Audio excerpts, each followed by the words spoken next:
then we try to lift the veil. যে ইয়াত কি আছে এইটোতো এটা সাধাৰণ ঘটনা হ'ব নোৱাৰে. There must be something more.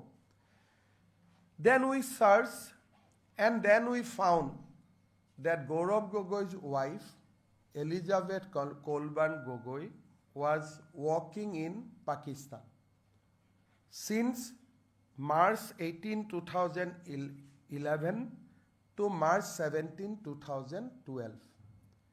And then we searched further on different open source and social media.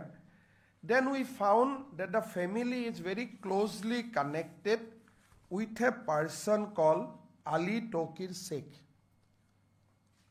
যেতিয়া আমি আৰু অলপ অনুসন্ধান কৰিলোঁ তেতিয়া আমি গম পালোঁ যে গৌৰৱ গগৈৰ পত্নী এলিজাবেথ কলবাৰ্ণ গগৈ মাৰ্চ 18, 2011 পৰা মাৰ্চ 17, 2012 এই বছৰটো মই মনত ৰাখিবৰ কাৰণে আহ্বান জনাম পিছত ইয়াৰ ৰেফাৰেন্সত মই কম that she worked in Pakistan and during that period they become very close to a Pakistan gentleman called Ali Tokir Sheikh.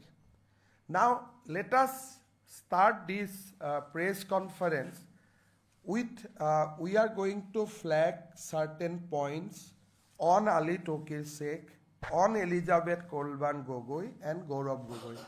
Let me speak in first Assamese, then I'll come back to English or Hindi.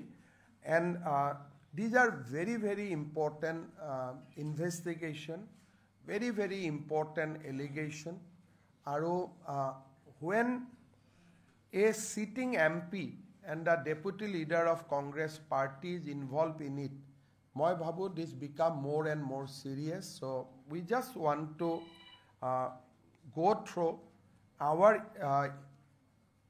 outcome of our investigation on Ali Tokir Sheikh and his gang in entirely. This investigation was done by Assam Police SIT. A case was registered on our CID police station, and yesterday Cabinet, after going through the report, Cabinet is of the opinion that this matter should be investigated by a central agency, and we have decided to refer the matter to the Ministry of Home Affairs for further investigation, and case will be transferred to central government once we get affirmative reply from the central government. Now let us come to our submission on Ali Tokir Sheikh. I'll request people at least to come out of that cameraman সকল অকণমান যদি টিভিটোৰ পৰা আহে. So let us go. আমি প্ৰথম Ali Tokir Sheikhৰ ওপৰত কম. The presentation is English. মই অসমীয়াত কৈ গৈছোঁ. Ali Tokir Sheikh কোন হয়? Ali Tokir Sheikh এজন পাকিস্তানৰ প্ৰভাৱী নাগৰিক. Ali Tokir Sheikh পাকিস্তানৰ প্লেনিং কমিশ্যনৰ উপদেষ্টা আছিলে. আৰু আমাৰ ইনভেষ্টিগেশ্যনে প্ৰমাণ কৰে যে তেওঁ পাকিস্তান সামৰিক বাহিনীৰ অত্যন্ত নিকটৰ. তেওঁৰ ৰেচিডেঞ্চিয়েল এড্ৰেছ হ'ল ইছলামাবাদ. ইয়াতে আমাৰ তেওঁৰ ওপৰত চেণ্ট্ৰেল এলিগেশ্যনটো হ'ল যে তেওঁ ভাৰতৰ আভ্যন্তৰীণ বিষয়ত হস্তক্ষেপ কৰি ভাৰতবৰ্ষখনক অশান্ত কৰাৰ এটা ষড়যন্ত্ৰ ৰচনা কৰিছিল. নাও হাউ Ali Tokir Sheikh বা Ali Tokir Sheikh এই গোটেই ইনভেষ্টিগেশ্যনটোত কেনেকৈ সোমাই পৰিলে? Ali Tokir Sheikh is the CEO of Lead Pakistan. Lead Pakistan নামৰ অৰ্গেনাইজেশ্যন এটাৰ তেওঁ চিফ এক্সিকিউটিভ অফিচাৰ আৰু climate and development knowledge network CDKNৰ তেওঁ এছিয়ান হেড. গভৰ্ণমেণ্ট অফ পাকিস্তানত তেওঁ ইভেন প্ৰাইম মিনিষ্টাৰে যিবিলাক কমিটি গঠন কৰে, he is a member of many committees formed by government of Pakistan, Prime Minister of Pakistan in international forum. So, Elizabeth Kolban Gogoi, তেওঁ আমেৰিকাত কাম কৰিছিলে আন্ডাৰ সিনেটৰ টম উডালি তাৰ বিষয়ে আমি কম 2011 চনত তেওঁ পাকিস্তানলৈ আহে আৰু তেওঁ লিড পাকিস্তান নামৰ অৰ্গেনাইজেশ্যনটোত তেওঁ যোগদান কৰে আলী টকিৰ শেখৰ মেইন ফৰ্টেটো আছিলে যে ইন্দাস ৱাটাৰ ট্ৰিটি যিখন অপাৰেশ্যন সিন্দুৰৰ পিছত গভৰ্নমেন্ট অফ ইণ্ডিয়াই যাক কেনসেল কৰিছিলে Ali Tauqir Sheikh is always is of the view that হিন্দু জল চুক্তি পাকিস্তানৰ স্বাৰ্থত আৰু এইখন সদায় বাহাল থাকিব লাগে আৰু ভাৰতে সিন্ধু নদীৰ পানীৰ ওপৰত কেতিয়াও দাবী কৰিব নালাগে তেওঁৰ যেটো ক্লাইমেট একশন গ্ৰুপ আছিলে লিড পাকিস্তানৰ মেজৰ ৱৰ্ক আছিলে on the Indus Water Treaty and he used to advocate Pakistan's viewpoint on Indus Water Treaty globally. তেওঁৰ যেটো ক্লাইমেট একশনৰ যেটো মেইন কাম আছিলে supporting the Indus Water Treaty. তাৰ পিছত তেওঁ ক্লাইমেট একশনৰ নামত সদায় তেওঁ পাকিস্তানৰ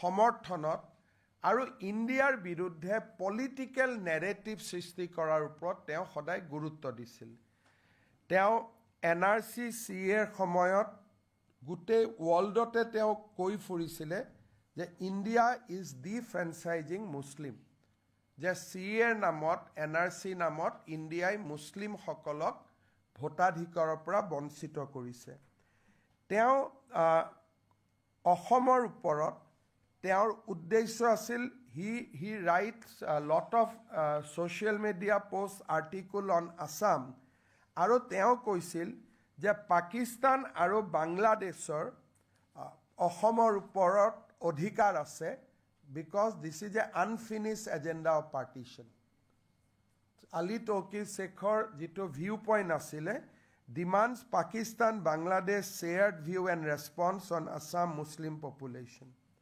accused BJP of Hindu nationalist agenda, criticized interfaith marriage, love jihador upor jibilak amar legislation hoisil bibhinno country ta criticize korisil aru Delhi riotor samoyot teo Pradhan Mantri Modik brings another shame to India demonizing Muslim population ei dhornor teo articles আৰু social মিডিয়াত তেওঁৰ কন্ট্ৰিবিউশন আছিল so এইটোৱে প্ৰমাণ কি কৰে যে he was never a environmentalist he was holding fort for Pakistan on Indus water treaty and other related issues of the current region of conflict between India and Pakistan. All these points were documented. We will give you a paper book. You will able to see those tweets, see this post. Apnaloke nije sabo paribo. And Ali Tokir Sheikh, Ohomor uporot teo, he was a interested party. Bharator uport interested party. Aru ji Hindu Jolo Treaty, jikhon Congress amak japi disil, Bharate tak Operation Sinduror samoyot tak আমি তাক বাতিল কৰিছিলো তেওঁৰ ফেভাৰত সেইখন ট্ৰিটিৰ ফেভাৰত তেওঁ international opinion create কৰিছিল অসমৰ ওপৰত তেওঁৰ ভিউ আছিল ইণ্ডিয়াৰ ওপৰত ভিউ আছিল আৰু আলী টকিৰ শেখৰ টুইটছবোৰ কেনেকুৱা আছিল Bravo Gaurav and 6 others suspended from Indian Parliament by Speaker for standing up for a fellow citizen suspend me but please discuss Delhi riots then he used to tag Elizabeth Kolban Gogoi on those tweets. Namot environmentalist, but teo hodai Bharator aibhontorin bishoyr uporote teo dristi asile. There are lots of tweets jak apunaluka moi apunalukok dim apunaluke sabo paribo আৰু যেতিয়া এই ইনভেষ্টিগেশ্যনটো start হ'ল, suddenly he deleted all his tweets. Normally, a people of Pakistan should not fear about an investigation by Assam police because we cannot reach him. But in order to protect someone, he deleted his entire tweets. Assam পুলিচে কেতিয়াও পাকিস্তানৰ পৰা আলী তৌকিৰ শেখক গ্ৰেপ্তাৰ কৰিব নোৱাৰে, কিন্তু যেতিয়া অসম পুলিচে ইনভেষ্টিগেশ্যনটো আৰম্ভ কৰিলে, আলী তৌকিৰ শেখে টুইটাৰৰ পৰা তেওঁ কমপ্লিট ডেটা তেওঁ মচি পেলালে. He close the Twitter's account. For why? Obviously to protect someone in Assam, in India, because Assam police anyway cannot reach Ali Tokir. So you can see the live connection. যে এজন পাকিস্তানী নাগৰিকে অসম পুলিচৰ ভয়ত টুইটছ delete কৰিব পাৰে নেকি? That means তেওঁ কাবাক ৰক্ষণাবেক্ষণ দিব খুজিছিলে. Now তেওঁ ইণ্ডিয়াত ফ্ৰিকুৱেণ্টলি আহিছিলে. তেওঁৰ ইণ্ডিয়াৰ যিবিলাক হোষ্ট আছিলে তেওঁলোকক আমি ইনভেষ্টিগেট কৰিছিলোঁ, তেওঁলোকক আমি কথা পাতিছিলোঁ. নাগাৰাজান এম, মুকেশ কুমাৰ, তেওঁলোক লিড ইণ্ডিয়াৰ এমপ্লয়ী আছিলে. তেওঁলোকে আমাক তেওঁলোকৰ ব্যক্তিগত অনুভূতি দিছিলে যে Ali Tauqir Sheikh held a vigorously anti India world view, exhibited a clear tendency to humiliate India during his visit to India, displayed behavior to belittle Indian culture. ইয়াত তেওঁ যিবিলাক হোষ্ট আছিলে, দুজন হোষ্টক আমি কথা পাতিছিলোঁ, নাগাৰাজান আৰু মুকেশ কুমাৰ. দুইজনে আমাক কৈছিলে যে আলী তৌকিৰ এণ্টি ইণ্ডিয়া, ইণ্ডিয়াৰ কালচাৰৰ এগেইনষ্টত বহুত বেছি বেয়াকৈ কমেণ্টছ কৰে আৰু তেওঁৰ গোটেই বিহেভিয়াৰটোৱে ভাৰতক হেয় প্ৰতিপন্ন কৰা. Now, interesting thing is that during the Congress period, era of UPA, he was allowed to visit India for 13 times, Ali Tokir Sheikh. Very interesting. যিজন মানুহৰ viewpoint against India, he criticized India in all the forum, but he was allowed to visit India 13 times, and all visit took in the time when Dr. Manmohan Singh was the Prime Minister of India and Elizabeth and Gaurav was closely connected to the power structure of India. He came from Pakistan 4 times, Dubai পৰা 5 বাৰ, Abu Dhabi পৰা 2 বাৰ, Afghanistanৰ পৰা এবাৰ, Thailandৰ পৰা এবাৰ. Every time India government has given him visa, which is very, very interesting যে এজন anti Indian মানুহক India গভৰ্ণমেণ্টে কেনেকৈ ভিছা দিব পাৰিলে. And all these visas were issued during Congress rule. Once Prime Minister Modi came to power, he stopped visiting India. The moment Indiaত ভাৰতীয় জনতা পাৰ্টিৰ চৰকাৰ আহিলে, তেওঁ ইণ্ডিয়াত অহা বন্ধ কৰি দিলে. আৰু তাৰ আগতে তেওঁ ভাৰতত কেইবাৰ আহিছিল? 13 বাৰ. তেওঁ 2010ৰ পৰা 2013 লৈকে 13 ডিচেম্বৰলৈকে তেওঁ ভাৰতলৈকে 10 বাৰ আহে. আৰু তেওঁৰ in the 2 or 3 visits, he brought certain very important people. তেওঁ লগত আনিছিল একবাৰ doctor জাফল ইকবাৰ কোৱাদিৰ in the guise of attending a seminar. But more interestingly, he brought Mrs. Jaha Sayar Vayani, Assistant Attorney General of Pakistan. India visitot ahute তেওঁ পাকিস্তানৰ attorney জেনেৰেলকো লগত লৈ আহিছিল আৰু আদাৰ পাকিস্তানী নেশ্যনেল তেওঁৰ লগত আহিছিলে Mrs Shyama Mehnaz Bhayani, Zahara Shehar Bhayani. We don't know about them, But the first lady was the Attorney General of Pakistan, Assistant Attorney General of Pakistan. So Ali Tokir nije 13 bar aha nohoy, he also brought high-level Pakistani officials along with him during the visits of India.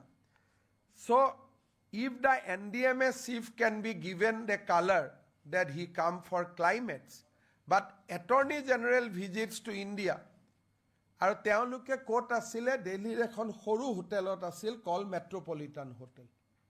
They did not stay any good hotel. They used to stay in a metropolitan hotel called Delhi.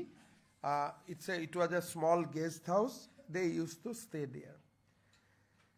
Now, how Elizabeth Gogoi is linked up to Ali Tokir. In 2011, Elizabeth has come to Pakistan from America. আৰু আলী টকিৰ শেখে Elizabeth গগৈক lead পাকিস্তানত চাকৰি দিয়ে আৰু পিছলৈ Elizabeth was transferred to India but continued to be paid by the Ali Tokir. That মই আৰু অলপ কম যে she was given an appointment with Lead Pakistan first for 1 year. Followed by that, she came to India, but the salary of Elizabeth Gogoi while she was working in India in a separate NGO, the salary was continued to be paid by Lead Pakistan and Ali Tokir Sheikh. So I'll come to that next. Very, very interesting things. Aru, in the agreement itself, it was written that although she will be in India, she will report to Ali Tokir only. So, Elizabeth Gogoi prothom teo Pakistanot sakori diye. Tar pisot India leke pothiyai. Kino Indiat pothauteo Elizabeth Gogoi দৰমাহা পাকিস্তানে দি থাকে পাকিস্তানৰ পৰা lead Pakistan and Ali Tauqir আৰু এগ্ৰিমেণ্টত লিখা যায় যে her service will not be control by Delhi office, it will be control by Pakistan office. She will be controlled by Pakistan while in India. Now, year internal story to asile যে CDKN, the World Organization, had two independent NGO. One is called Lead Pakistan, one is called Lead India. Lead India was under financial crisis. So being an Asian head, Lead India approached Ali Tokir যে আমাক অলপ টকা পইচা যোগাৰ কৰি দিব পাৰিব নেকি, আমাৰ আৰ্থিক অৱস্থা বেয়া হৈছে. তেতিয়া Ali Tokire Lead India কয় যে okay, I will support you, আমি তোমালোকক support কৰিম, but you have to take Elizabeth Gogoi in the payroll and she will work in India. So if you see that initially when Elizabeth came to India, her entire salary control package, everything was controlled from Pakistan. Aru Bhavna Luthra, jigoraki Lead India's head, teo amak statement diye that as she was paid by Pakistan, Lead Pakistan, I did not have any control over her. The boss, যেনেকৈ আপোনালোকৰ পেপাৰৰ এডিটৰজনৰ ওচৰত আমি join কৰিলোঁ, এডিটৰজনে আমাক statement দিছে যে যিহেতু তেওঁৰ দৰমহাটো পাকিস্তানৰ পৰা আহে, so তেওঁৰ ওপৰত মোৰ কোনো কণ্ট্ৰোল নাই. Then I'll come to more interesting facts later on. The most important thing and the damaging thing what Ali Tokir was doing through Elizabeth. Elizabeth used to gather various IB reports, আৰু কলে যে প্ৰধানমন্ত্ৰী মোদী অহাৰ পিছত ইয়াত এতিয়া ভাৰতত climate action নচলিব. So we have to adopt a new strategy. The name of the strategy was low risk, low visibility. This was Elizabeth Gogoi's recommendation to Ali Tokir that after Prime Minister Modi came into power, the climate actions group like CDK and Lead Pakistan, Lead India will not have a field day. So we have to change the strategy. She quote IB. I don't know where from she got the IB reports. She quote IB and she says that now we have to change the strategy to low risk, low visibility, and very important thing, তেওঁ Ali Tokirok বুজালে যে now we have to bypass central government for our activity in India. Now we have to bypass central government and oversight through sub-national engagement. We'll come to the report later. তেখেতে কি ক'লে যে ভাৰতত এতিয়া মোদী আহিলে গতিকে ভাৰত চৰকাৰৰ লগত এতিয়া আমি একো কাম নকৰোঁ, আমি চেণ্ট্ৰেল গভৰ্ণমেণ্টক বাইপাছ কৰিম আৰু মিউনিচিপালিটি ষ্টেট গভৰ্ণমেণ্টৰ লগত আমি ডিৰেক্টলি কাম কৰিম, লো ৰিস্ক লো visibility. This is Elizabeth Gogoi's 45 pages report to Pakistan, and she procured certain vital IB reports. She quote according to IB. Now, who has given her access to IB? Only she will know. But in her report, she extensively quote IB, and she recommended a strategy that low visibility, low risks, and bypass the central government. আৰু এই ৰিপৰ্টটো কাক দিছিলে? এজন পাকিস্তানী নাগৰিক Ali Tauqir Sheikh.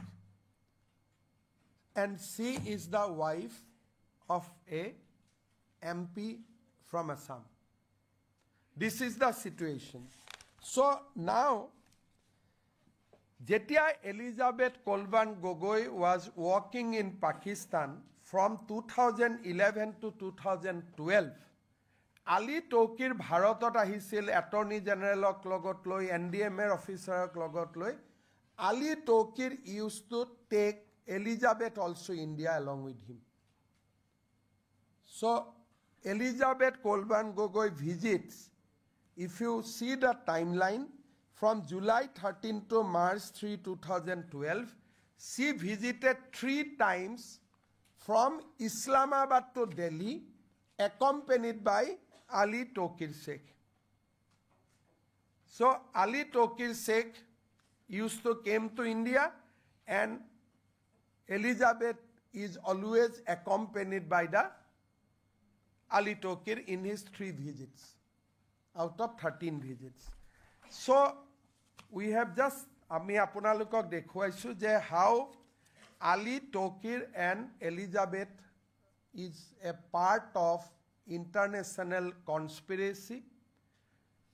Once you will see that 45 pages reports, when Modi came, they become settled.